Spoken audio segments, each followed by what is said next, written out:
خدا کے زندہ اور پاک کلام میں سے استثناء کی کتاب اس کا 34واں باب۔ اور موسیٰ مواب کے میدانوں سے کوہ نبو کے اوپر پسگا کی چوٹی پر جو یریحو کے مقابل ہے چڑھ گیا،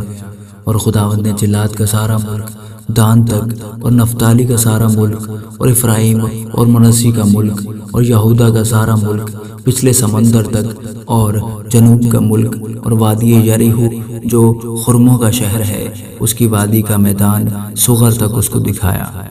اور خداوند نے اسے کہا، یہی وہ ملک ہے جس کی بابت میں نے ابراہیم اور اسحاق اور یعقوب سے قسم کھا کر کہا تھا کہ اسے میں تمہاری نسل کو دوں گا۔ سو میں نے ایسا کیا کہ تو اسے اپنی آنکھوں سے دیکھ لے، پر تو اس پار وہاں جانے نہ پائے گا۔ پس خداوند کے بندہ موسیٰ نے خداوند کے کہے کے موافق وہیں مواب کے ملک میں وفات پائی، اور اس نے اسے مواب کی ایک وادی میں بیت فخور کے مقابل دفن کیا، پر آج تک کسی آدمی کو اس کی قبر معلوم نہیں۔ اور موسیٰ اپنی وفات کے وقت 120 برس کا تھا، اور نہ تو اس کی آنکھ دھندلانے پائی اور نہ اس کی طبعی قوت کم ہوئی۔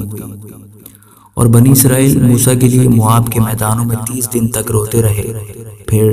موسیٰ کے لیے ماتم کرنے اور رونے پیٹنے کے دن ختم ہوئے، اور نون کا بیٹا یشوع دانائی کی روح سے معمور تھا، کیونکہ موسیٰ نے اپنے ہاتھ اس پر رکھے تھے، اور بنی اسرائیل اس کی بات مانتے رہے، اور جیسا خداوند نے موسیٰ کو حکم دیا تھا انہوں نے ویسا ہی کیا۔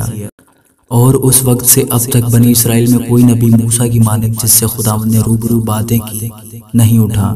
اور اس کو خداوند نے ملک مصر میں فرعون اور اس کے سب خادموں اور اس کے سارے ملک کے سامنے سب نشانوں اور عجیب کاموں کے دکھانے کو بھیجا تھا، جو موسیٰ نے سب اسرائیلیوں کے سامنے زور آور ہاتھ اور بڑی ہیبت کے کام دکھائے۔